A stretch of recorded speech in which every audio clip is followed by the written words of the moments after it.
લાસ્ટમાં આપણે અપવાદ વિશે જોયું. અપવાદના કેટલા પ્રકાર છે, પ્રોગ્રામના અમલ દરમિયાન ઉદ્ભવતી ભૂલો, કમ્પાઇલ કરતી વખતે ઉદ્ભવતી ભૂલો, એના વિશે ડિસ્કશન કર્યું.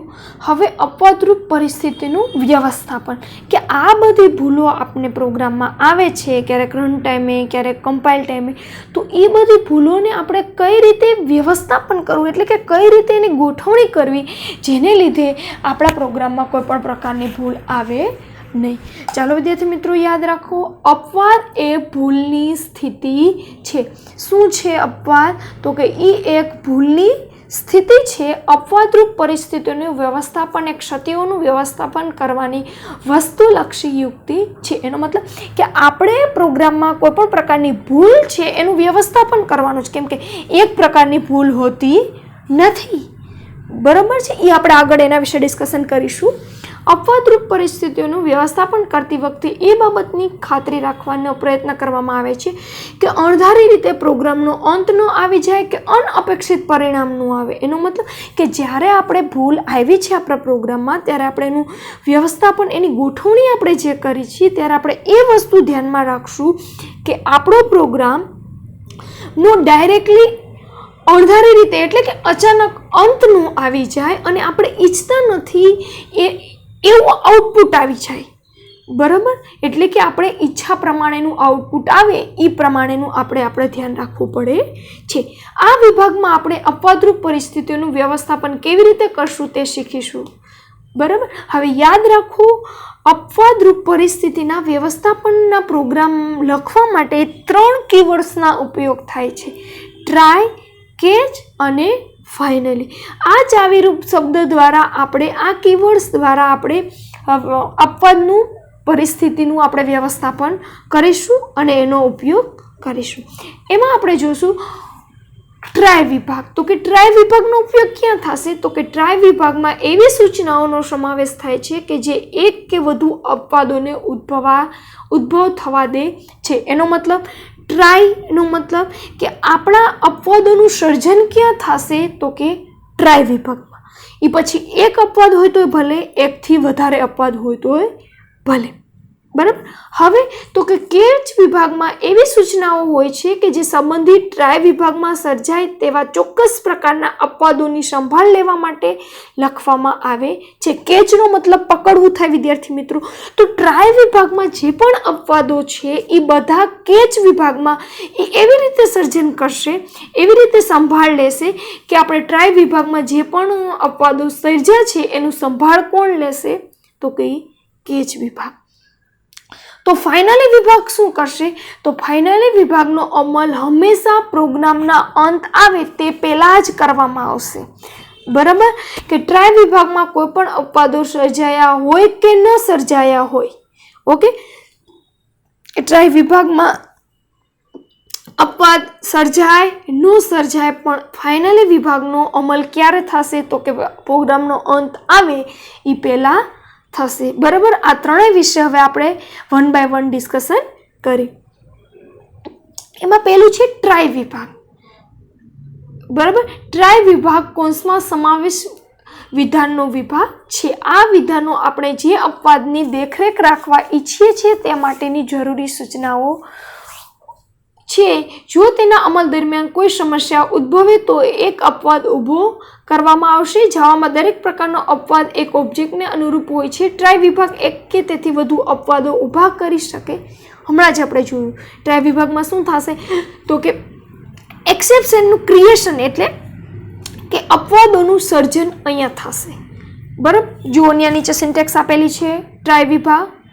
બરાબર, અહીંયા આપણે સ્ટેટમેન્ટ લખી, કર્લી બ્રેકેટ સ્ટાર્ટ, સ્ટેટમેન્ટ અને કર્લી બ્રેકેટ ઓવર.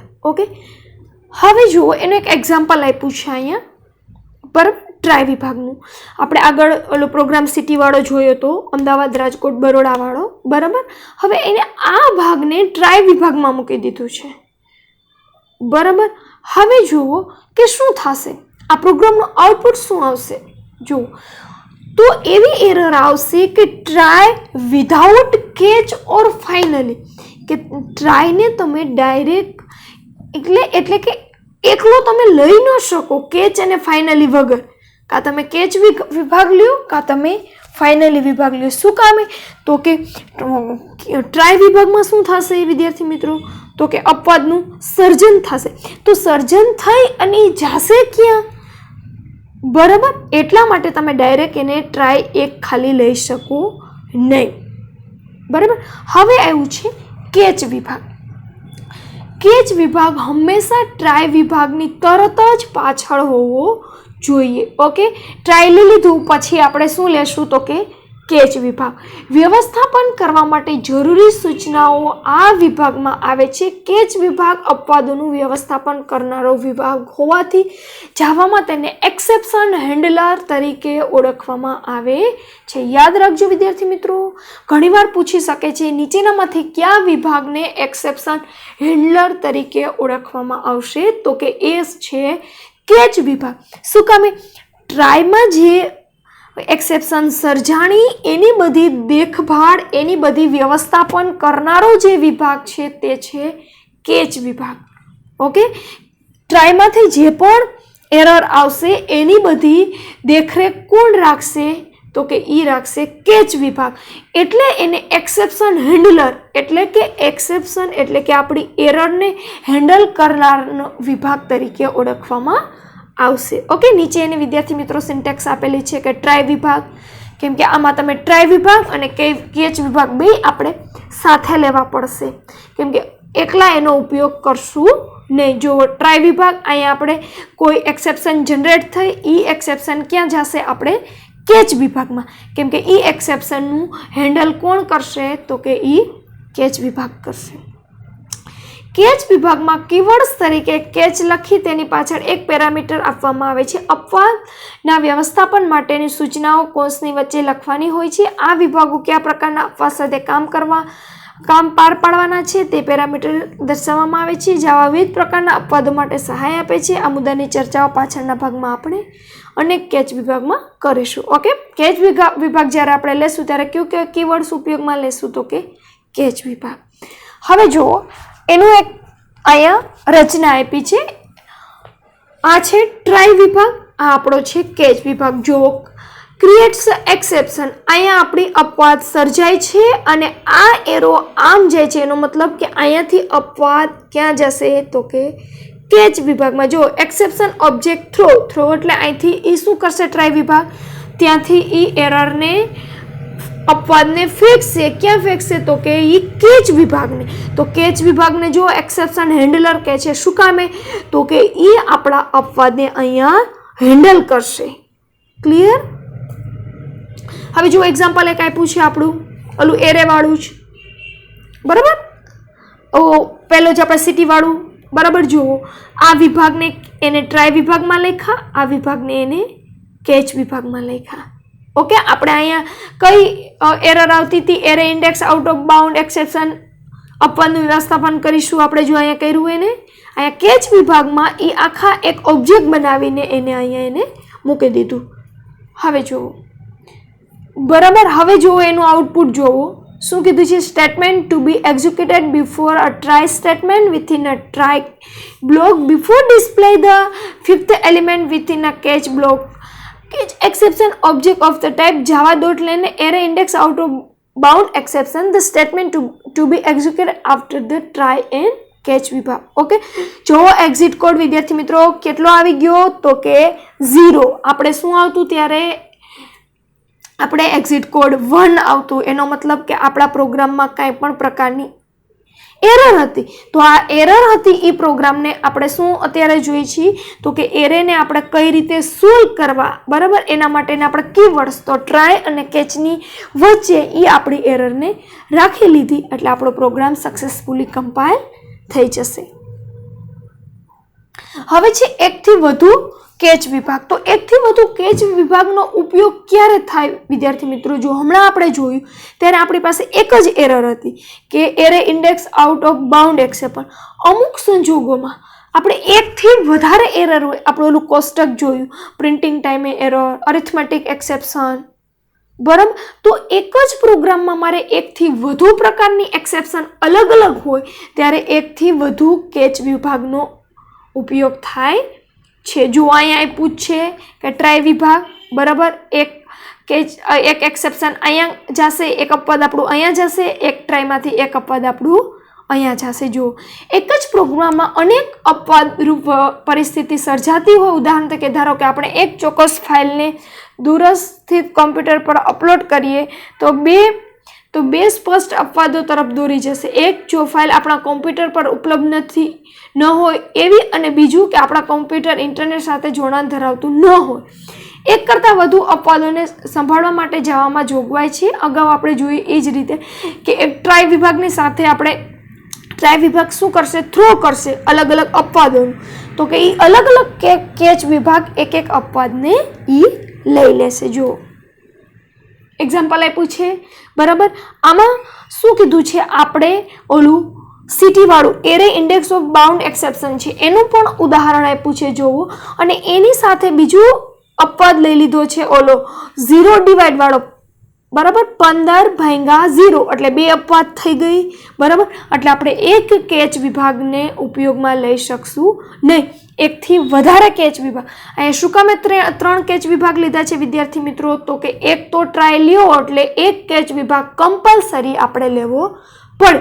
જ્યારે બીજો કેચ વિભાગ શેનો છે, તો કે આપણે એક એરે ઇન્ડેક્સ બાઉન્ડ ઓફ એક્સેપ્શનનો એક કેચ વિભાગ છે, અને એક કેચ વિભાગ આપણો એરિથમેટિક એક્સેપ્શનનો છે.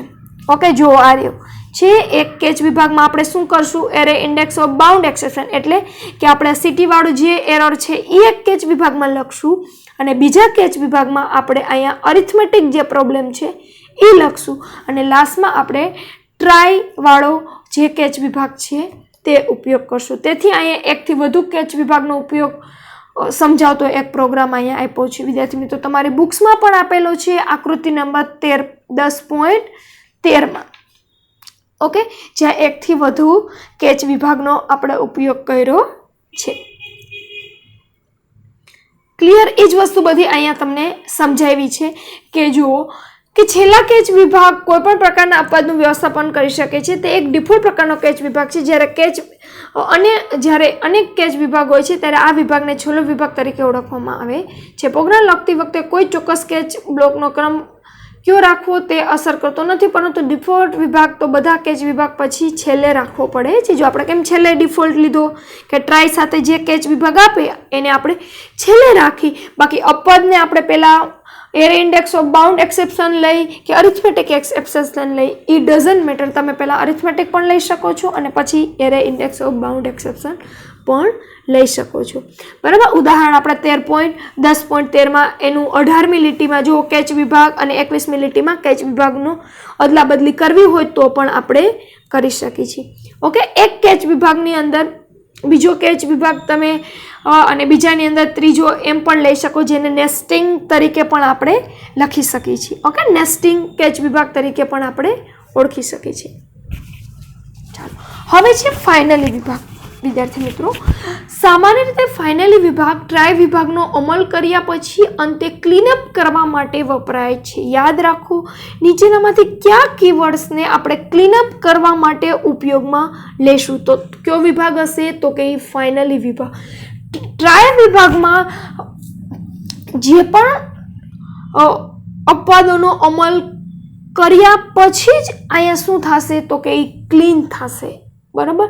ટ્રાય વિભાગની અંદરથી કયા અપવાદનો થ્રો કરવામાં આવશે તેની પરવા કર્યા વગર જ્યારે આપણે એક ખાતરી કરવા ઈચ્છીએ છીએ કે કોઈ ચોક્કસ સૂચનાઓનો અમલ કરવાનો છે ત્યારે આપણે ફાઇનલી વિભાગનો ઉપયોગ કરીએ છીએ. કે ભાઈ કોઈ પણ ચોક્કસ વિધાનનો અમલ કરવાનો ત્યારે આપણે શેનો ઉપયોગ કરી દઈશું, ફાઇનલી વિભાગનો. સંબંધિત ટ્રાય વિભાગ દ્વારા અપવાદો થ્રો કરવામાં આવ્યા છે કે નહીં તેની પરવા કર્યા વિના ફાઇનલી વિભાગનો અમલ ચોક્કસપણે કરવામાં આવે. ફાઇનલી વિભાગ એ જોશે નહીં કે અપવાદો થ્રો કર્યા છે કેચ વિભાગે કે નહીં, બરાબર, તો પણ એ ફાઇનલી વિભાગનો અમલ ચોક્કસપણે એ કરશે. પ્રોગ્રામની પૂર્ણતાના સમયે જો ફાઇલ બંધ કરવી જરૂરી હોય અથવા તો કોઈ અગત્યનું સંસાધન મુક્ત કરવાનું હોય ત્યારે ફાઇનલી વિભાગ બહોળા પ્રમાણમાં ઉપયોગમાં લેવાય. ફાઇનલી એટલે છેલ્લે કે ભાઈ બધું કામકાજ આપણે પૂરું થઈ ગયું છે, તો એવા સમયે અમુક ટાઈમે પ્રોગ્રામમાં આપણે ફાઇલોને કોઈને બંધ કરવું હોય કે એવી સિચ્યુએશન હોય ત્યારે આપણે એનો ઉપયોગ ફાઇનલી કીવર્ડ્સનો ઉપયોગ આપણે કરી શકીએ છીએ. જો ફાઇનલી વિભાગની વાક્યરચના પણ નીચે આપેલી છે. ફાઇનલી કર્લી બ્રેકેટ સ્ટાર્ટ, અહીંયા સ્ટેટમેન્ટ લખ્યા છે કે કોડને ક્લીનઅપ કરવું, બરાબર. Statement within block always gate execute even through the if run time errors, બરાબર. પછી આ વિભાગને આપણે ફાઇનલી વિભાગને આપણે ક્લોઝ કરી દઈશું. ઓકે. ટ્રાય વિભાગની પાછળ ઓછામાં ઓછા એક વિભાગ તો હોવો જ જોઈએ જે કેચ વિભાગ હોય છે અથવા તો ફાઇનલી. ખાસ યાદ રાખવાનું છે કે ટ્રાય વિભાગ પછી એક વિભાગ કમ્પલસરી હોવો જોઈએ. એ કેચ વિભાગ હોય તોય ભલે, ફાઇનલી વિભાગ, એટલે બેમાંથી ગમે એક વિભાગ ત્યાં હોવો જોઈએ. ચાલો હવે એના ઉદાહરણ વિશે આપણે જોઈએ વિદ્યાર્થી મિત્રો. જો હવે કેચ વિભાગનો ઉપયોગ નથી કર્યો, ડાયરેક્ટ એને ફાઇનલી વિભાગમાં ઓલી બે એરરને ડિસ્પ્લે કરી દીધી છે. હમણાં આપણે આગળ જોયું તે જુઓ છે. અહીંયા આપણી એરે ઇન્ડેક્સ બાઉન્ડ ઓફ એક્સેપ્શનની એરર છે, અહીંયા આપણે અરિથમેટિક એક્સેપ્શન છે. એ બેને અહીંયા એને ટ્રાયમાંથી ડાયરેક્ટ ફાઇનલી વિભાગમાં એને ઉપયોગમાં લઈ લીધી છે. જો ક્લિયર. હવે એનું જુઓ એક્ઝિટ કોડ 1 આવ્યો છે. શું કહે છે? જો statement to be execute before try block a beginning to of a try blocks. This part of code will always get execute exception in thread main java.len io array index out of bound exception at finally demo. Okay, array of bound exception finally વિભાગનો એ અમલ કરી લેશે. હવે ઘણા બધા catch વિભાગ અને એક ફાઇનલી વિભાગ એમ બધાનો એક સાથે ઉપયોગ કરાયો હોય તેવું એક ઉદાહરણ આપણે જોઈએ. હવે પછીનું ઉદાહરણ આપણે કયું આપે છે કે એકથી વધારે કેચ વિભાગ લીધેલા છે અને એક આપણે ફાઇનલી વિભાગનો ઉપયોગ કર્યો છે. જુઓ છે ઓલું જ પ્રોગ્રામ છે, બરાબર. આપણે અહીંયા જુઓ એક ટ્રાય વિભાગ લીધી જેમાં આપણે બે પ્રકારની એરર છે. Array index of bound exception એક કેચ વિભાગમાં લીધું, એક કેચ વિભાગમાં આપણે અરિથમેટિક એક્સેપ્શન લીધું, એટલે કે આ 15/0 વાળાનું એક્સેપ્શન એક લીધું, બરાબર. પછી આપણે એક કેચ વિભાગ આપણો મેઇન જે ટ્રાય વાળો છે એને પૂરો કર્યો અને પછી આપણે ફાઇનલી વિભાગનો ઉપયોગ કર્યો. એટલે ટ્રાય, કેચ અને ફાઇનલી વિભાગ સમજાવતો આ પ્રોગ્રામ હતો વિદ્યાર્થી મિત્રો. ઓકે. હવે એનું આઉટપુટ જોવો, બરાબર. પરિણામ પરથી એ સ્પષ્ટ થાય છે કે 11મી લીટીથી પ્રોગ્રામના અમલનો અંકુશ પ્રથમ કેચ વિભાગ પર બદલાય છે, પછીથી તે ફાઇનલી વિભાગ પર બદલાય છે. છેલ્લે બે કેચ વિભાગનો અમલ થયો નથી. એનો મતલબ કે છેલ્લા બે કેચ વિભાગ છે એનો ઉપયોગ થશે નહીં. 11મી લીટીમાં જો array index of bound exception હશે એનો જ અમલ કરશે અને પછી એ ડાયરેક્ટ એનો છેલ્લે બે કેચ વિભાગનો અમલ થયો નથી, આખો વિભાગ ચાલ્યો નથી, તેમ છતાં તેનો યોગ્ય રીતે અંત આવ્યો છે. એનો મતલબ તો પણ એ નોર્મલી એનો ક્લીનઅપ કરી દેશે. ફાઇનલી વિભાગ કોઈ એક ચોક્કસ ટ્રાય વિભાગ સાથે જોડાયેલો હોય છે અને તે સંબંધિત ટ્રાય વિભાગ માટેના કોઈ પણ કેચ વિભાગ પછી તરત જ આવેલો હોવો જોઈએ. જો પ્રોગ્રામમાં કદાચ કેચ વિધાન ન હોય તો ફાઇનલી વિભાગ ટ્રાય વિભાગની તરત પછી મૂકી શકાય. એનો મતલબ કે કોઈ પણ પ્રોગ્રામમાં એવી હમણાં આગળ આપણે જોયું ને કે ટ્રાય વિભાગ પછી કેચ વિભાગ ન હોય તો ડાયરેક્ટ આપણે ફાઇનલી વિભાગનો પણ ઉપયોગ કરી શકીએ છીએ, બરાબર. ફાઇનલી અથવા કેચ વિભાગ સચોટ જગ્યાએ મૂકવામાં નહીં આવ્યા હોય તો પ્રોગ્રામ કમ્પાઇલ થઈ શકતો નથી. જો ફાઇનલી વિભાગ અને કેચ વિભાગ યોગ્ય સમયે આપણે યોગ્ય જગ્યાએ એને મૂકેલા ન હોય તો આપણો પ્રોગ્રામ યોગ્ય રીતે કમ્પાઇલ થઈ શકે નહીં.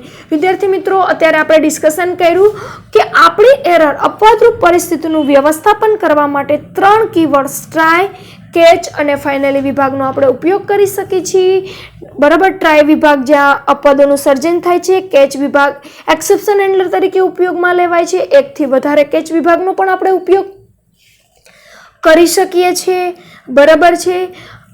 ફાઇનલી વિભાગ ક્લીનઅપ કરવા માટે ઉપયોગમાં લેવાય છે. ટ્રાય પછી ડાયરેક્ટ તમે ફાઇનલી પણ યુઝ કરી શકો છો અને ટ્રાય પછી કેચ વિભાગનો પણ આપણે ઉપયોગ કરી શકીએ છીએ. ટ્રાય, કેચ અને ફાઇનલી ત્રણેયનો ઉપયોગ કરીને એક પ્રોગ્રામ પણ આપણે સમજી લીધું, બરાબર છે.